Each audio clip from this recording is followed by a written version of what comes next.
Bonsoir à tous, nous sommes le dimanche 2 avril et je vais parler des entretiens d'embauche. La plus grande calamité qui existe sur cette terre, voilà. 24 ans et j'ai déjà fait des entretiens pour des stages, des alternances.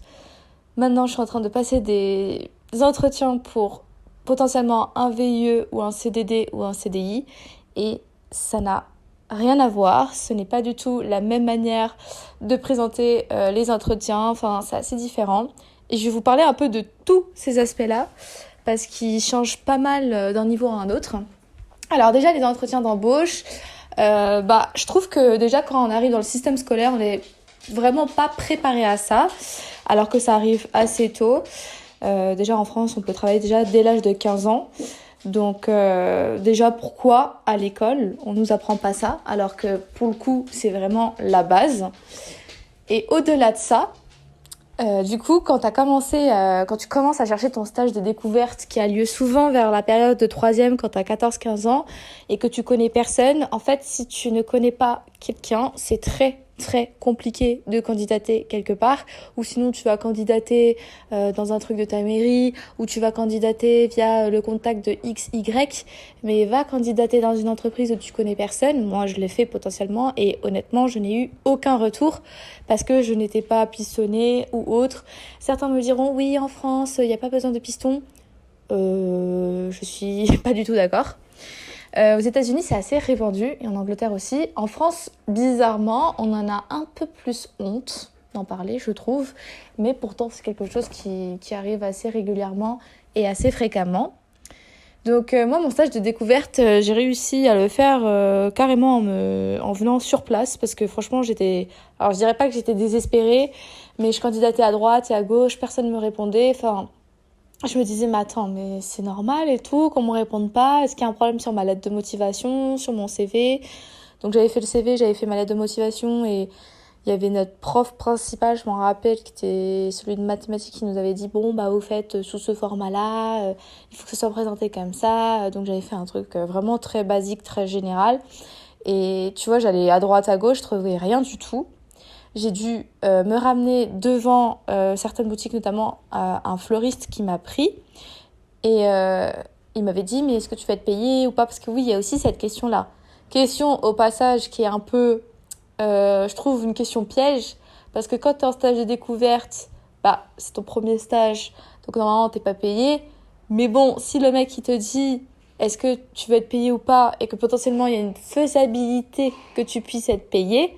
Et là, tu te dirais, peut-être que je devrais dire oui, quoi. Donc, c'est vrai que à chaque fois, c'est pas forcément évident, je trouve. Quand j'ai été prise, du coup, là-bas, ça a duré 2-3 mois. C'était plutôt sympa. À l'époque, en plus, j'hésitais à faire de la restauration, du marketing et à faire... C'était quoi que je voulais faire? Ah oui, architecte d'intérieur. Oh, putain, la bonne époque. Et en fait, très rapidement, quand je suis arrivée au lycée, je me suis dit, restauration, hôtellerie, c'est beaucoup de travail et je trouvais pas que j'avais un niveau de fou dingue. Et surtout que j'étais pas spécifiquement sûre de vouloir faire ça, donc je préférais faire une voie générale. Et quand j'ai vu très rapidement qu'au bout de la seconde, j'étais nulle en maths, je me suis dit, architecte d'intérieur, on va oublier, on va plutôt se tourner vers le marketing et vers la publicité. Et c'est ce qui s'est passé. Et de là est arrivée la période de fac où tu arrives dans une... Alors moi, je suis arrivée dans une école privée, ce qui fait que dès la première année, tu es obligée de faire un stage. Stage de 3 mois, je crois. Ouais, c'était 3 mois. Alors, ce qui s'est passé aussi, au passage, avant de trouver ce stage, c'est que j'avais dû trouver déjà en premier un CDI. Parce que oui, vu que j'avais pris la décision d'aller dans une école privée, ma mère et mon père m'ont dit tu te fous de la gueule du monde, clairement tu ne vas pas ne pas payer, on va pas payer l'école pour toi, tu as intérêt à aller travailler et assumer tes propres actes et tes propres responsabilités parce que tu avais l'opportunité d'aller dans une école publique du coup, et je n'avais pas pris cette décision-là et j'ai dit ok, pas de souci et tout, sauf que quand je l'avais dit, je m'en souviens, j'avais pas spécifiquement réfléchi à chercher un CDD ou un CDI, et je sais que ma mère, vu qu'elle a 40 000 contacts, elle m'avait dit écoute, je connais quelqu'un, tu pourrais potentiellement travailler dans une boulangerie, nanani nanana. Donc J'y vais un peu de force, surtout qu'en plus j'avais eu les résultats du bac début juillet. Et pour même vous dire, à fin du mois de juillet, j'étais déjà dans la boulangerie. Donc même pas 19 ans, enfin j'allais avoir 19 ans en août, donc j'avais 18 ans et demi, presque 19, et on m'a tout de suite mis sur le marché du travail. Je trouve que c'est quelque chose de bien parce que, en fait, comment t'expliquer, il y a un peu d'appréhension et surtout je me disais, bon, est-ce que je me vois vraiment faire ça? Et puis, enfin je sais pas, il y a plein de questions qui se posent. Quand tu fais un stage de découverte, c'est pas comme un vrai métier où voilà, c'est un stage de découverte, t'es là, tu regardes, enfin tu fais pas non plus grand chose. Si tu peux prêter main à la pâte, tant mieux, mais c'est quand même assez rare. Moi j'avais eu l'opportunité chez le fleuriste où j'avais fait un peu la caisse, où il m'avait montré comment faire les fleurs et tout, mais c'était pas le cas quand je demandais un peu aux gens de ma classe, quoi. Et là je finis le bac, donc déjà nouvelle école, un boulot que je n'ai jamais fait, premier boulot, et un nouvel environnement parce que déjà t'es plus sur le statut de lycéen, t'es sur le statut d'étudiant, et je trouve que ça change quand même pas mal de choses. Et là j'arrive à la boulangerie, donc elle commence à me parler, elle me dit bah c'est quoi ta taille pour du coup les habits de la boulangerie. Et en fait il y avait plein de trucs auxquels je pensais pas, j'étais là en mode je sais pas et tout. C'est quoi ma taille, parce que enfin j'étais quand même assez dépendante, je pense, de ma mère et de mon père. Et c'est vrai que c'est à ce moment-là, je pense, où en arrivant en tout cas dans mon premier emploi, surtout que c'était un emploi, un job étudiant, j'ai commencé à apprendre un peu plus en indépendance, déjà financièrement parlant, mais aussi sur la façon de penser, sur la façon de se projeter et de voir les choses. Donc je trouve que très tôt en tout cas, j'ai pris en maturité sur cet aspect-là quand ouais, aux alentours des 18-19 ans, vraiment ça a été très rapide. Et j'arrive et tout, enfin elle me pose toutes ces questions et tout. Elle me dit je te connais via ta mère et tout. Alors elle m'a fait beaucoup rire parce qu'à l'époque elle m'avait dit en plus ça va parce que t'es enfant d'immigrés, donc normalement vous travaillez bien. Alors je sais pas pour qu'est-ce qu'elle voulait sous-entendre par ça, mais j'étais là en mode mais what the fuck, enfin c'est comme si genre t'avais, je sais pas, imaginons ça aurait été un petit français, t'aurais dit quoi? Ah bah t'es un petit français, tu travailles pas beaucoup. Enfin je trouve ça un peu alors c'était flatteur pour moi, mais je trouve ça quand même un peu bizarre la phrase quand elle me l'a dit. Et je vais revenir un peu sur cet aspect-là un peu plus tard, parce que vous allez comprendre très rapidement pourquoi. Mais en tout cas, elle m'avait dit ça. Donc c'est la responsable de la boulangerie et tout. Je me suis dit bon, ok, elle a l'air assez directe et tout, mais elle a l'air plutôt sympa et je pense que je vais quand même pas mal apprendre. Donc dès le premier jour, elle me met à la caisse. Elle me fait ça. Et moi je trouvais ça super rapide, mais en fait c'est le boulot quoi. C'est comme ça se passe comme ça. Il n'y a pas de temps à perdre. Moi je pensais j'allais juste regarder, tu vois.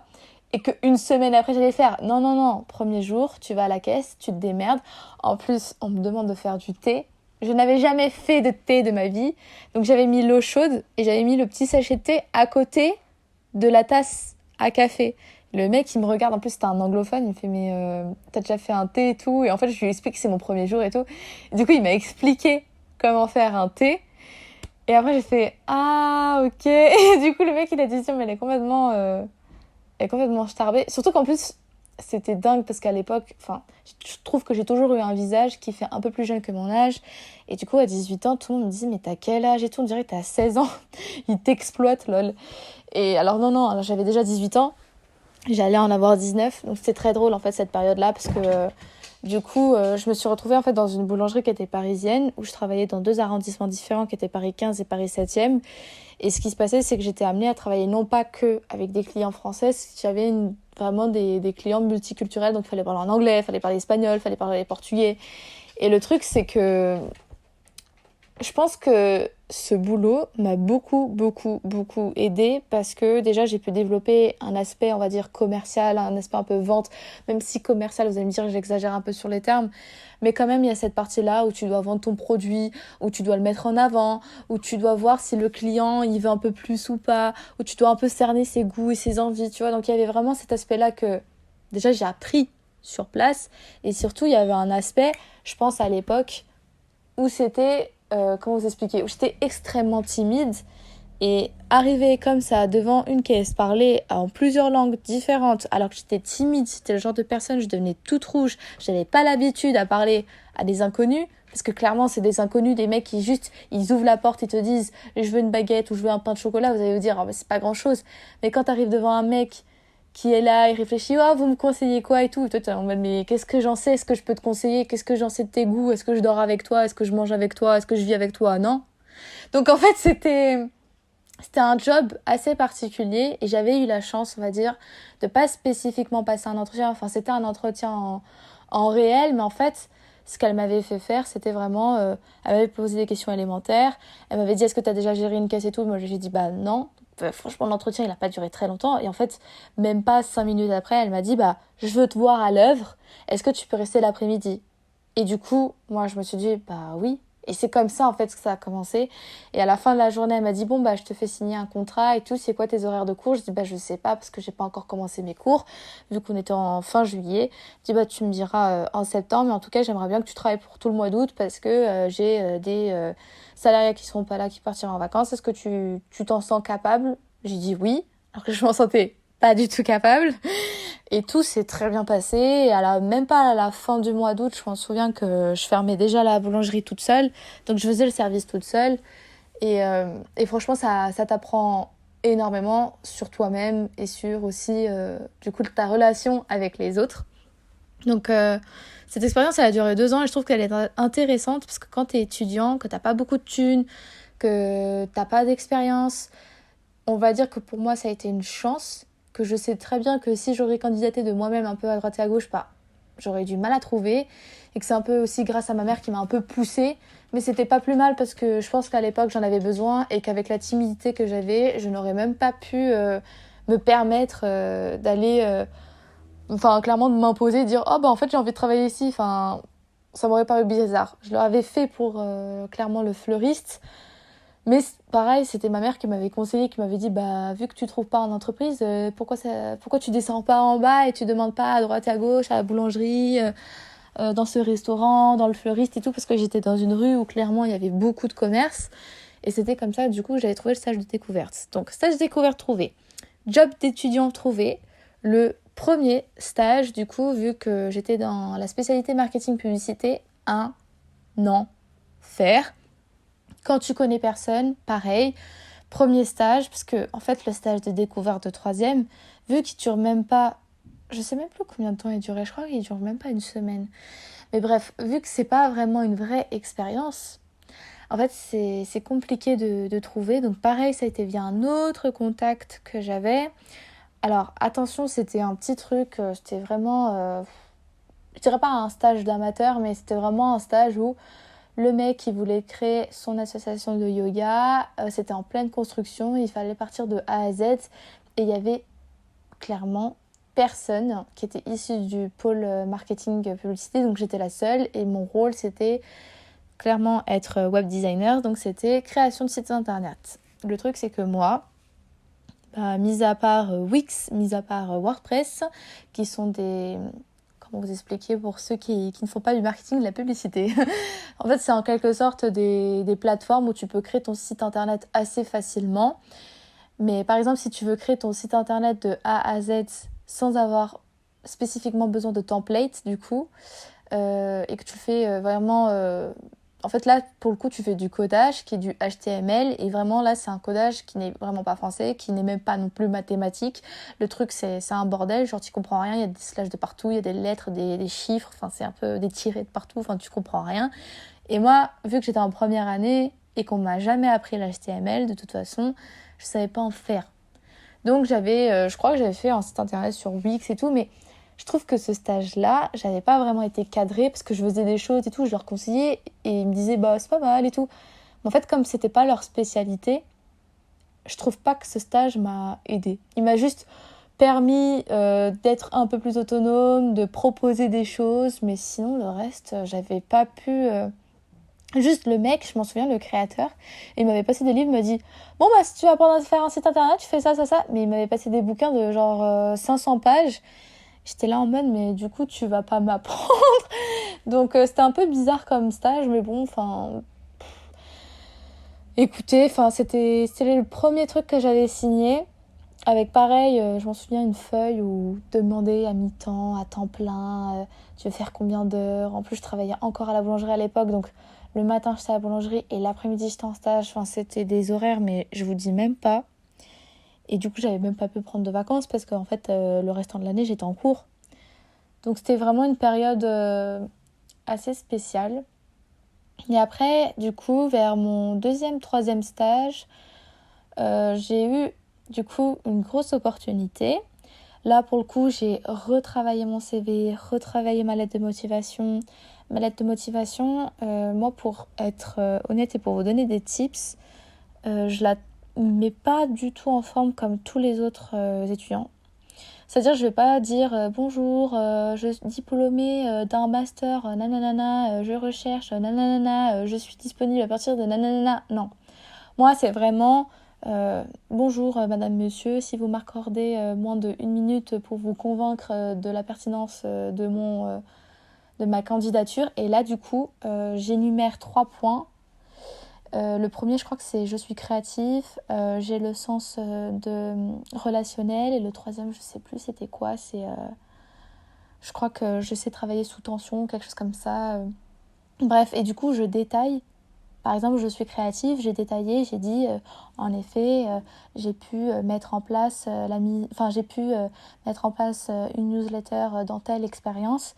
Cette expérience m'a permis de mettre en avant mes potentialités graphiques et en plus de ça, on a pu récolter tant de résultats à partir de cette newsletter. Donc, il y a tant de personnes qui la consultent par mois ou par semaine, bref. Et du coup, en fait, la lettre de motivation, je trouve déjà ce format-là a permis non seulement de me distinguer par rapport aux autres candidatures parce qu'il y en a 40 000 des candidatures de marketing et de publicité, et de 2, de présenter aussi une lettre de motivation un peu plus impactante, un peu plus directe et qui correspond un peu plus et qui permet aussi aux recruteurs de se dire ok, donc elle sait faire ça, donc elle a déjà en quelque sorte été sur le terrain. Donc voilà. Pareil, vous allez me dire, mais un job étudiant, comment tu peux le mettre en avant sur un CV ou même en entretien d'embauche? Tout simplement, tu peux dire que tu as une capacité d'adaptation, tu as le sens du relationnel et surtout, un job étudiant, ça te permet aussi parfois clairement d'être en quelque sorte organisé parce qu'avoir un job, être à l'université, en même temps gérer les sorties, l'air de rien, c'est une vraie organisation. Moi, je m'en souviens que pendant 2 ans, clairement, j'avais des journées, mais c'était rythmé. Je me levais à 6h, j'étais en cours à 8h, je terminais à 20h, donc j'arrivais au boulot. Donc en fait, le matin, j'étais en cours. Le midi, je mangeais à la boulangerie en moins d'1 heure. Et après, j'avais le service de 13-14 heures que j'enchaînais, sachant que je faisais la caisse du soir, donc je faisais la fermeture toute seule. Du coup, je terminais à 20h. Le temps de prendre les transports, j'arrivais à la maison à 21h. Et après, j'avais des devoirs à faire. Donc, l'air de rien, mettre en avant le sens relationnel, le fait que tu sais gérer ton emploi du temps que tu as organisé et qu'en plus, ça te permet aussi de développer des aspects comme la vente et le commercial, c'est plutôt pas mal. Même si tu as un CV qui est un peu, on va dire, restreint et qu'en entretien d'embauche, tu sais pas vraiment quoi bidouiller, un job étudiant, je trouve que ça t'aide toujours. Donc voilà. Après, du coup, comme je vous avais dit, j'ai eu le premier stage, j'avais retravaillé ma lettre de motivation. Mon CV, j'avais un peu plus de contenu, mais pas tant que ça, quoi. Et après, ce que je mettais aussi en avant, c'était un peu les cours. Donc, au lieu de dire, en cours, j'ai tel cours, je retravaillais en disant, on a fait tel projet en telle semaine de compétition, on a fait tel projet qui nous a permis de nous distinguer par rapport aux autres élèves de la classe, et parfois de donner des noms de marques. Par exemple, on avait travaillé sur Asahi en master, du coup on avait pu mettre finaliste de la marque Asahi pour le festival Cannes-Lyon qui a lieu au festival de Lyon, au festival de Cannes, pardon, qui est un grand événement de marketing et publicité qui est extrêmement connu. Et du coup, déjà, ça te permet de un peu plus mettre en avant ton CV, ta lettre de motivation et de te distinguer encore une fois des autres. Aussi, chose que j'ai fait aussi en 3e année, parce que c'est là où j'ai pu trouver du coup une bonne expérience, c'était de faire un portfolio. Et vous allez me dire, mais si je suis pas designer, pourquoi faire un portfolio? Alors, quand je parle portfolio, c'est pas forcément que sur l'aspect design. Moi, j'avais fait un portfolio, je m'en souviens, en 4 parties qui étaient même en 5. C'était en 5. Il me semble que c'était communication, marketing, publicité, design. Et le dernier, j'avais fait, je crois que c'était photo. Je crois que c'était quelque chose comme ça, je sais plus. Mais en gros, j'avais distingué vraiment par catégorie. Et je m'en souviens que j'avais bien séparé le marketing de la communication et de la publicité. Ah non, c'est bon, je m'en souviens. C'était communication, marketing, publicité, digitale. Et le dernier, je crois que c'était photographie. Je crois que c'était un truc comme ça. Et j'avais distingué ces 5 parties parce que j'avais eu l'opportunité pour mes cours de faire ces 5 parties-là et de le travailler et de le mettre en avant. Donc par exemple pour la partie communication, j'avais pu dire on a pu organiser tel événement, voici par exemple les visuels qu'on avait fait ou voici le plan qu'on avait mis en place pour tel événement. Et ça sur 2-3 slides, pas plus. Et du coup, ça permettait déjà aux recruteurs, pareil, encore une fois, de voir de quoi tu étais capable, qu'est-ce que tu pouvais mettre en avant et tout. Et après, du coup, j'ai eu une grosse opportunité dans un domaine qui était politique et j'ai pu avoir une grosse expérience pendant presque 1 an. Et après ça, j'ai pu travailler dans... Alors, mais en fait, mes 3 dernières expériences sont plutôt dans le milieu des médias. Donc, j'ai pu un peu développer plusieurs aspects assez différents, mais toujours axés dans le digital, qui m'ont permis de trouver un peu plus en faisabilité, un peu plus en reconnaissance et en autonomie, en travail et tout. Mais encore une fois, je trouve que même encore aujourd'hui, même quand je l'ai retravaillé, même quand je le fais relire aux gens, en fait, c'est pas du tout évident. Enfin, comment vous dire ? Il faut que j'ai un tableau. Ça, je l'ai mis en place en 3e année, je m'en souviens. En fait, il faut avoir un tableau Excel où tu mets le nom de ton entreprise, l'URL, la date à laquelle tu as candidaté, à qui tu l'as envoyé, sur quelle plateforme, et le nom du job, pas le job du coup, et un peu la description, tu vois. Moi, souvent, je mets juste nom de l'entreprise, type de job, et l'URL de redirection qui renvoie vers là où j'ai candidaté, quoi. Et en fait, ça me permettait de cocher. Je me disais, j'ai candidaté cette semaine pour 10 candidatures. La semaine prochaine, je candidate pour, 5 candidatures. Et en fait, j'avais aussi trouvé En fait, quand je faisais ce tableau-là, ça me permettait de faire un suivi, de me dire, lui, il m'a répondu, lui, il m'a pas répondu. Si lui, il m'a répondu, du coup, il faut que je lui réponde. Si lui, il m'a pas répondu, est-ce que je fais pas un email de relance ou pas nécessairement besoin ? Et après, quand je disais, par exemple, il y avait quelqu'un qui me répondait et qui me disait, vous n'avez pas été prise, du coup, il fallait faire un email en disant, je vous remercie pour m'avoir répondu. Enfin bref, toute une organisation. Donc en fait, j'avais un email pré-préparé qui était un email d'envoi avec lettre de motivation, CV, portfolio, que du coup j'envoyais sous le même modèle. Il fallait juste que je change, je m'en souviens, le nom de l'entreprise, le nom du poste et les 3 qualités, on va dire, indispensables qui correspondaient en tout cas à la description du poste. Et du coup ça, je l'avais mis en place, ça m'avait beaucoup aidé.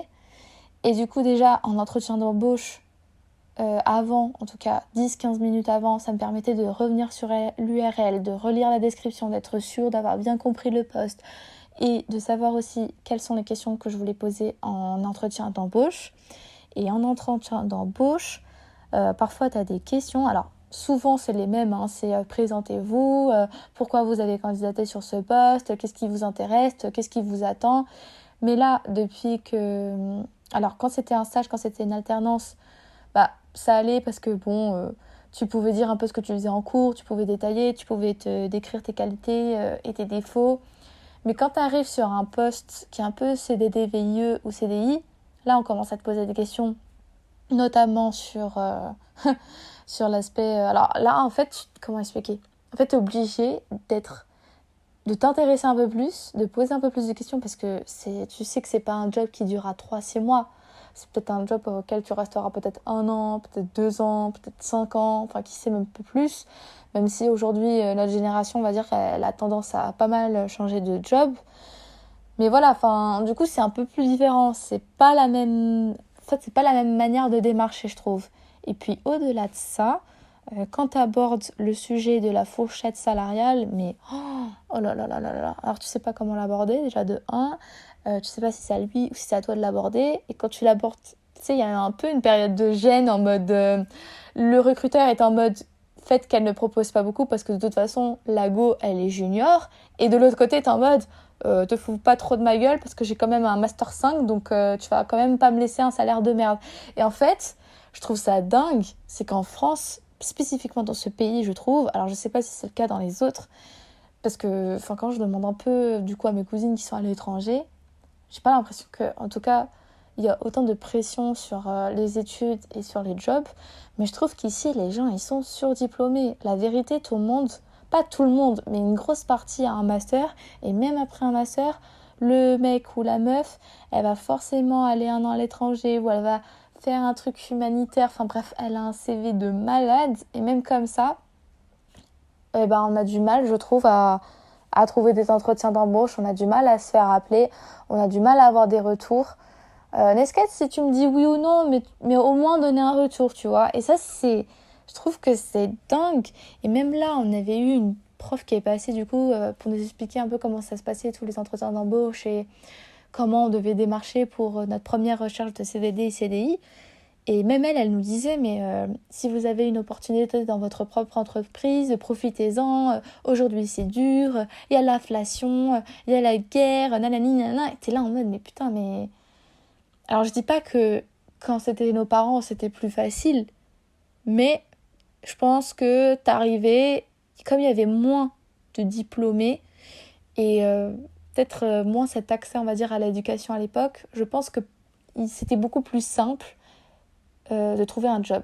Je dis pas que c'était plus simple qu'aujourd'hui, mais quand je demande un peu, en tout cas, que ce soit à mes parents ou que ce soit à mes oncles, à mes tantes, je trouve qu'il y a quand même cette facilité où, voilà, bah, t'étais bon dans ton domaine, t'arrivais à trouver, si t'avais envie de travailler, bah, tu travaillais, quoi, on te donnait l'opportunité. Et parfois, je trouve qu'aujourd'hui, c'est pas le cas. On te donne pas forcément tout le temps une opportunité. Moi, je vois des personnes, parfois, elles sont beaucoup, mais beaucoup plus intelligentes, beaucoup plus malines, et elles ne trouvent pas. Moi, une fois, j'étais juste paniquée parce qu'il y avait une fille, mais que je trouvais aujourd'hui, elle excelle, mais je suis franchement super contente pour elle parce qu'elle le mérite. Mais à l'époque, on était dans la même classe.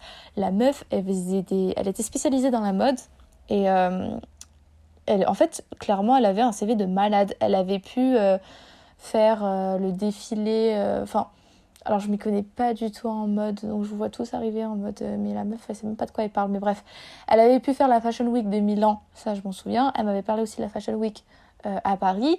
Et elle avait été aussi, je pense, alors c'était pas promotrice, mais en quelque sorte, elle était ambassadrice de certains top modèles français, tu vois.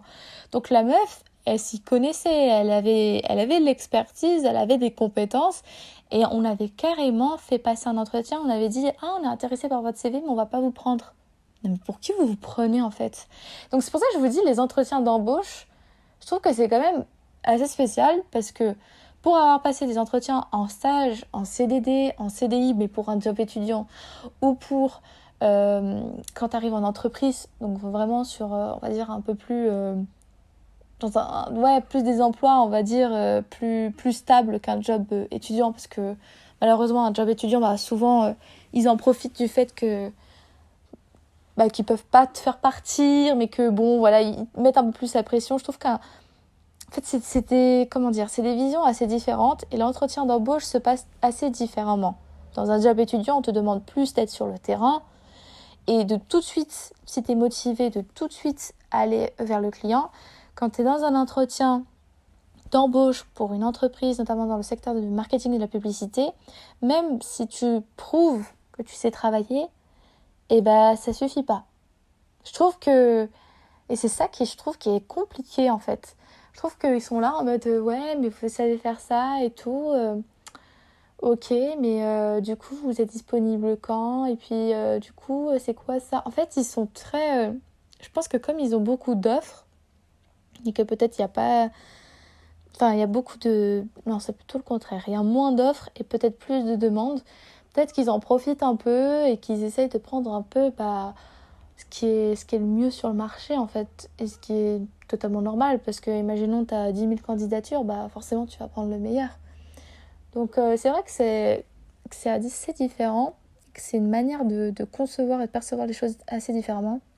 En tout cas, en entretien d'embauche, parfois, moi je m'en souviens, alors tu le ressens très rapidement quand ça se passe bien ou pas, ça dépend des potes, mais parfois tu as 1 à 2, voire 3 entretiens à passer. Moi, quand j'en ai 3 ou 4, je trouve ça vraiment hyper long, parce que souvent, en fait, tu te répètes. Parce que souvent, tu passes ton entretien avec l'ARH, ensuite avec le pôle dans lequel tu vas travailler, parfois avec le supérieur qui est juste au-dessus. Et du coup, tu es en mode, ou avec la personne avec qui tu vas travailler directement. Et parfois, tu es en mode, mais quand ça va se terminer? Parce que souvent, en fait, c'est les mêmes questions en fait, qu'on te pose, mais avec une autre personne.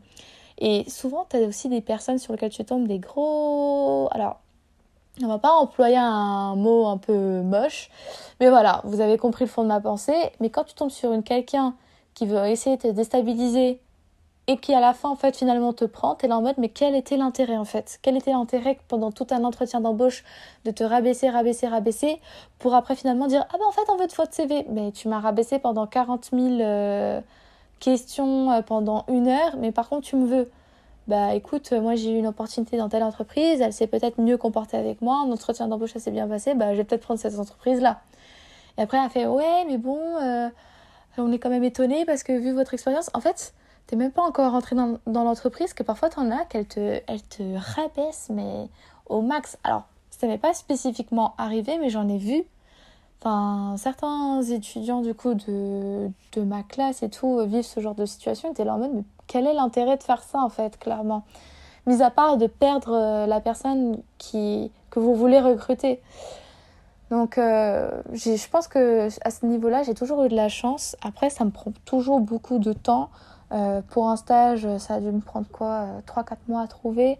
Là pour mes 2 dernières alternances, j'ai dû facilement commencer mes entretiens en avril et j'ai eu des retours soit en mai. En vrai ça va, hein, avril, mai. Non, c'était en juin. Ouais. C'était en juin que j'avais eu, je m'en souviens, le dernier appel. Et j'avais eu la validation début juillet, fin juin. Donc ouais, ça m'avait pris 3-4 mois à peu près. Et là, pour CDD, CDI, VIE, alors VIE, j'ai du mal à avoir des retours. Donc là, je suis dans la phase faire des CV en anglais. Alors, passer des entretiens en anglais, j'ai déjà commencé à en préparer et j'en ai déjà passé un. Et c'est vraiment pas évident parce que c'est une autre langue, c'est d'autres termes, c'est une autre manière de s'exprimer. Donc non seulement tu réfléchis à ce que tu dis, tu fais attention à ce que tu dis, et en plus il faut que tu le dises en anglais. Alors je vous dis pas le bordel, surtout qu'eux ils sont beaucoup plus... ils sont un peu plus droits, ils parlent beaucoup plus. C'est pas du tout la même façon que nous en France. Alors en France, c'est plus en mode bonjour, vous allez bien? Du coup, présentez-vous. Ça commence souvent comme ça en France. Mais du coup, dans les pays anglophones, je peux vous assurer que ça commence pas comme ça, hein. Dans les pays anglophones, déjà, ils vous expliquent le poste comme si vous ne l'aviez jamais lu. Et après, ils vous disent, nous avons vu sur votre CV ça, ça, ça. Et là, du coup, tu vas devoir détailler en fait. Mais tu vas pas... ils vont pas te dire, oui, est-ce que ce serait possible pendant 5 minutes que tu te présentes comme c'est le cas en France.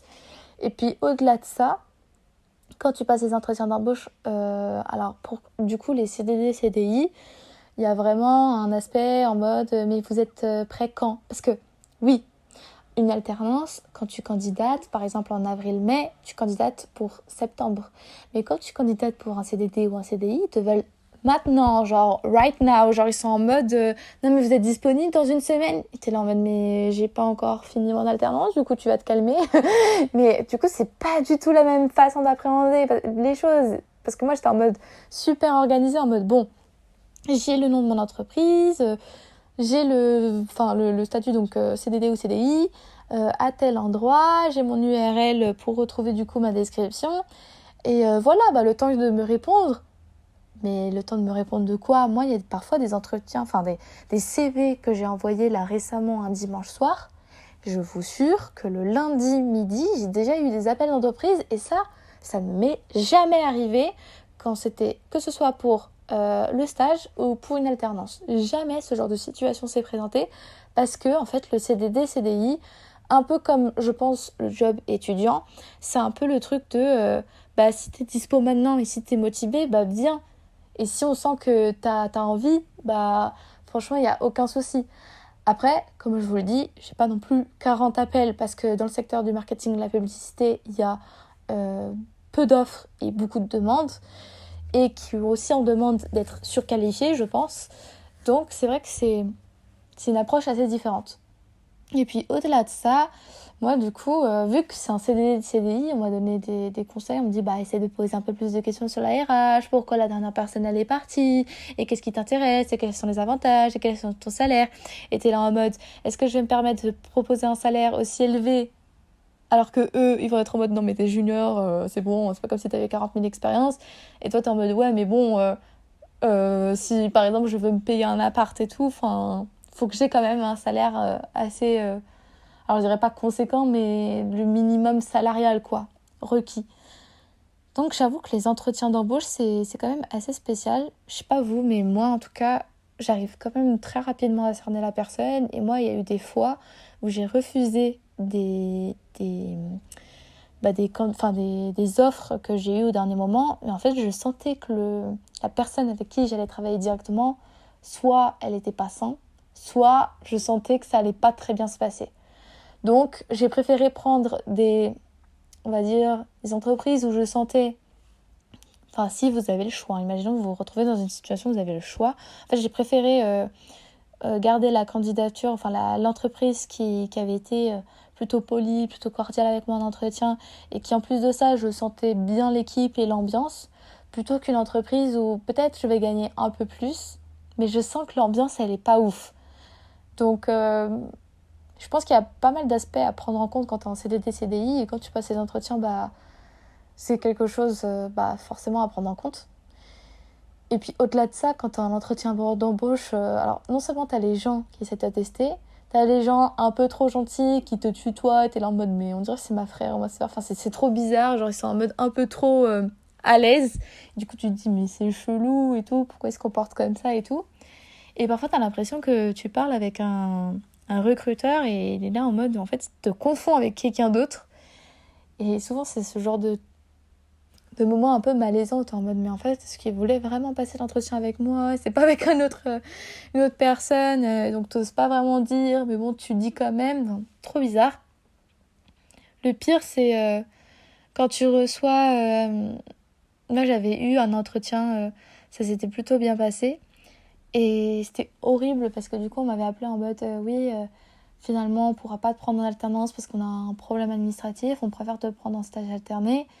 Et t'es là en mode, tu me dis ça alors que tu m'as dit qu'il n'y avait aucun souci, que tu me dis ça genre une semaine avant que j'arrive. Donc déjà, on change ton contrat, et alors que t'avais signé, hein, et que eux, normalement, il n'y avait aucun souci, il manquait juste leur signature et tout, et qu'ils avaient dit que c'était un truc de délai avec l'école, et finalement, c'est plus possible. T'es là en mode, mais en fait, vous vous foutez littéralement de ma gueule, en gros. Ça, franchement, je trouve que c'est un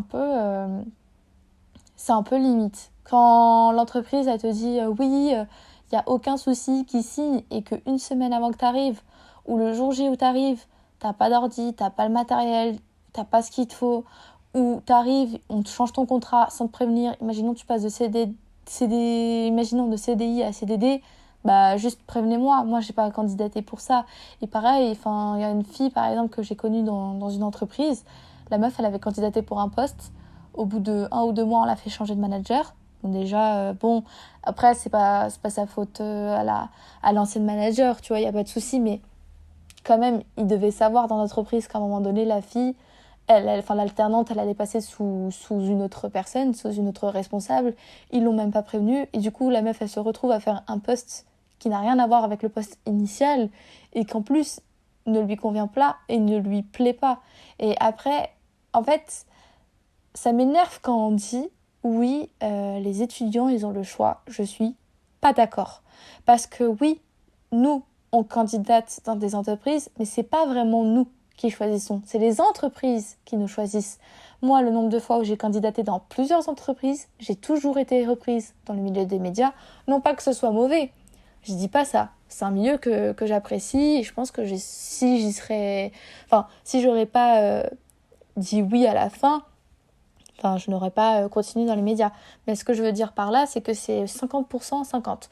C'est que nous, on candidate. Moi, j'ai pas candidaté dans les médias, j'ai candidaté dans des agences, j'ai candidaté dans des entreprises dans le secteur automobile, dans le secteur agroalimentaire, dans plusieurs secteurs, mais totalement variés, mais qui n'ont rien à voir dans les médias. Et pourtant, à chaque fois, vu que mon ancienne expérience était liée dans les médias, forcément, les médias vont être plus intéressés par mon CV que d'autres entreprises. En fait, c'est pour ça que je tiens à accentuer une chose en France, je trouve. Je sais pas si c'est le cas dans les autres pays, vous allez me dire, la meuf elle a un problème avec la France alors que pas du tout.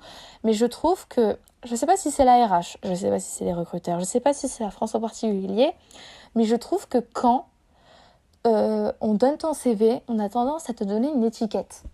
Alors elle est plus rigoureuse, elle est plus un CV plutôt relation presse. Elle est plutôt créative, donc elle a plutôt un CV de meuf dans le design, dans le motion design, dans la création de contenu, que ce soit du graphisme ou dans tout ce qui est vidéo, montage vidéo. Et t'es là en mode, mais en fait, t'essayes d'avoir des compétences, de les développer à droite et à gauche pour que finalement, en fait, on te mette dans une sorte, pas de catégorie ou d'étiquette, mais je trouve on a tendance à te dire, en fait, t'es faite pour ça. Et je trouve que c'est parfois un peu frustrant parce que, en fait, on te demande en entretien d'embauche d'avoir 40 000 qualités, de savoir faire 40 000 choses. Alors pourquoi pas? Si c'est le cas, tant mieux. Si c'est pas le cas, c'est compliqué. Mais de l'autre côté, quand tu arrives sur un poste, alors je sais pas si c'est parce que je n'ai jamais fait de CDD ou CDI, mais je trouve qu'on a tendance à te mettre sur une spécificité qui est celle-ci et tu ne peux pas, ou tu peux faire quelques petites choses à droite et à gauche, mais on a tendance à te catégoriser en fait dans ce domaine-là et tu vas avoir du mal à y sortir. Ou souvent on va te dire, moi on m'a déjà dit, pourtant j'ai fait du marketing, de la publicité, de la com, on m'a dit ce serait pas mal que tu fasses une formation en motion design. Je suis en mode mais en fait pourquoi je vais me faire une formation en motion design? Ah oui, mais parce que ça pourrait peut-être influencer du coup sur tes futurs entretiens d'embauche. Je suis là en mode mais en fait je vais encore me payer une formation pour encore avoir peut-être, en fait faut toujours comment vous expliquer, en fait même si j'ai fait mes formations, en fait à la fin comme je vous le dis, en fait c'est le recruteur qui choisit. Si le recruteur il choisit pas que tu es dans un truc de motion design, parce que à la base en fait un poste de motion design, ils vont rechercher non pas quelqu'un qui a fait du marketing ou de la com ou du digital, ils vont surtout chercher quelqu'un qui a fait une école de graphisme, qui a fait une école de multimédia, qui a fait une école d'audiovisuel. Et en fait c'est vrai que c'est compliqué du coup. Si tu sais manier quelques notions de motion design ou quelques notions de marketing ou quelques notions de pub, en fait ça ne va pas suffire. Il faut que tu excelles dans un domaine et que tu exerces ce poste. Et voilà. Et je trouve que c'est un peu triste. Je sais pas si c'est le cas quand je demande un peu du coup à certains collègues à moi qui aujourd'hui sont en CDI, ils sont en mode mais non Lara, tu verras en CDD, CDI, t'es amené à faire beaucoup plus de choses, c'est pas comme une alternance, tu vas avoir l'aspect opérationnel et l'aspect stratégique, c'est-à-dire que tu vas être sur le terrain, mais de l'autre côté tu vas réfléchir à une stratégie pour faire un peu plus de chiffre d'affaires, et t'es là en mode ouais ok ça a l'air intéressant, mais t'as fait quoi comme expérience avant? Ah j'étais dans ça. Ok, mais du coup, t'as eu des retours sur d'autres expériences comme ça. Ah non, parce que du coup, j'ai un CV comme ça. Et en fait, c'est ça qui aujourd'hui, je trouve, qui me dérange dans les entretiens d'embauche. Je trouve, en tout cas, les recruteurs d'aujourd'hui, ils ont tendance, voilà, et c'est vraiment mon coup de gueule qui correspond totalement à ce podcast sur les petites joies de la râleuse. C'est vraiment mon coup de gueule en mode, je trouve que les recruteurs, ils ont tendance à te catégoriser. Même moi, on m'a dit, une fois, on m'a appelé, on m'a fait « Ah, vous avez un CV très com ». Ça veut dire quoi, ça? Ça veut dire que je suis faite que pour ça? Non! Non, non, non, je ne suis pas d'accord, j'ai d'autres compétences dans ça, ça, ça, ça. Juste, donne-moi-en l'opportunité.